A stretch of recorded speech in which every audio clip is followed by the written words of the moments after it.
여소야대 상황에서 공수가 교대되는 정권 초 1년은 초극한 직업이라고 할 만큼 여러 가지 고충이 많았습니다. 그것도 보통 야당입니까? 더불어민주당이 압도적인 다수 의석을 무기로 사실상 대선 결과에 불복하면서 이재명 당대표의 사법 리스크를 방어하는 데만 골몰하면서 저의 어려움은 가중되었습니다. 자신들의 패배를 인정하지 않고 이른바 이재명표 예산을 강요했고 노란봉투법, 방송법, 양곡관리법 등 자신들이 여당일 때도 추진하지 않던 법안들을 강하게 밀어붙였습니다. 지금 우리 정치권에서 특히 야권에서 횡행하는 극단적 팬덤 정치는 현대판 국민정치입니다. 반갑습니다. 이제 내일 마치는데 그동안 잘해드리지 못해서 죄송하다는 말씀하고 또 도와주셔서 감사하다는 말씀 드리기 위해서 이렇게 뵙게 되었습니다. 한 분 한 분 하려고 하니까 힘들어서 한 자리에서 하게 됐습니다. 먼저 제가 준비한 퇴임의 이 소감을 말씀드리고 질문 있으면 받도록 그렇게 하겠습니다. 지난해 9월 19일 당 비상 상황에서 권성동 원내대표의 후임으로 원내대표 임기를 시작해서 약 7개월간의 소임을 마치고 퇴임하게 되었습니다. 그동안 저를 도와주고 성원해 주신 동료 의원님들과 기자 여러분 그리고 무엇보다도 국민 여러분들께 감사의 말씀을 드립니다. 저희 원내대표 시기는 윤석열 정부 첫 1년의 시기와 겹칩니다.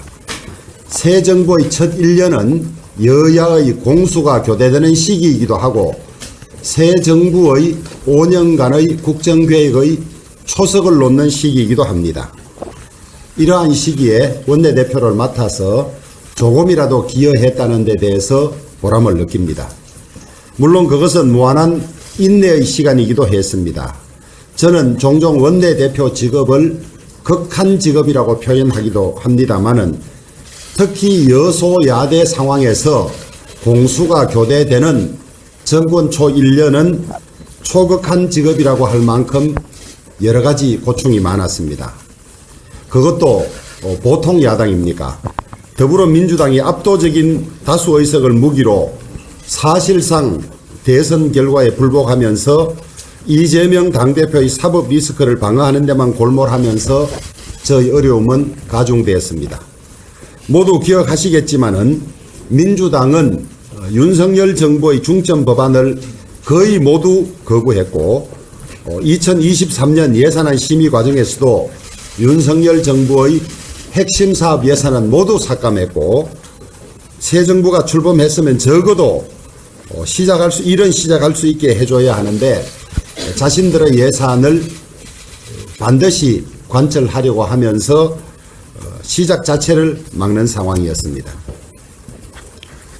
자신들의 패배를 인정하지 않고 이른바 이재명표 예산을 강요했고 노란봉투법, 방송법, 양곡관리법 등 자신들이 여당일 때도 추진하지 않던 법안들을 강하게 밀어붙였습니다. 더 충격적인 것은 위장 탈당을 통한 안건조정위원회의 무력화, 습관적인 본회의 직회부 등 국회 선진화법에서 규정한 절차적 민주주의를 모두 형해화하면서 입법 폭주를 계속했다는 것입니다. 나아가 국무위원에 대한 불신임을 남발하면서 대한민국 민주주의의 성숙도를 급전직하로 후퇴시켰습니다.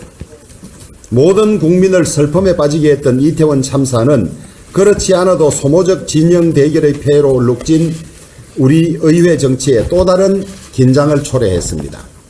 우리 정치권은 희생자의 억울함을 풀고 유족의 아픔을 달래는 한편 재난의 정쟁화를 지향하고 근본적인 재난 방지책을 마련하는 과제를 짊어지게 되었습니다. 우리 모두 기억하는 것처럼 그것은 몹시도 힘든 일이었습니다. 이태원 참사의 완전한 마무리가 되지 못하고 마치는 것이 매우 아쉽고 마음이 무겁습니다. 이러한 다양한 악조건 속에서 저는 민주당의 입법 폭주와도 싸우면서 정치와 협치의 공간을 최대한 넓히려고 노력했습니다. 민주당과 원내 지도부 오찬회동을 정례화해서 치열한 대결 속에서도 소통과 상호 이해의 끈을 놓지 않았고 날선 어조 속에서도 허심탄회한 대화를 나누려고 노력했습니다. 그 결과 2023년 예산안을 연내 합의 처리했고 난항을 겪던 이태원 참사 국정조사도 여야가 함께 할 수 있었습니다. K칩서법을 비롯한 89건의 국정과제 법안을 합의 처리한 것, 그리고 선거제도 개선을 위한 전원위원회가 열릴 수 있게 된 것도 성과라면 성과입니다. 저 개인으로서는 보람있고 명예로운 시간이었지만은 아쉬움이 없을 수가 없습니다. 가장 큰 아쉬움은 신뢰와 협치의 정치가 정착되기까지는 아직 많은 시간과 노력이 필요하다는 것을 재삼 확인한 사실입니다.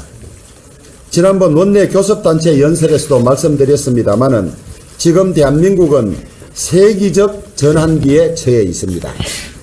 북핵 위기와 산업구조의 근본 변화에 세계 질서의 재편과 초저출산이라는 인구학적 위기 등 복합 위기의 퍼펙트 스톰이 몰아치고 있습니다.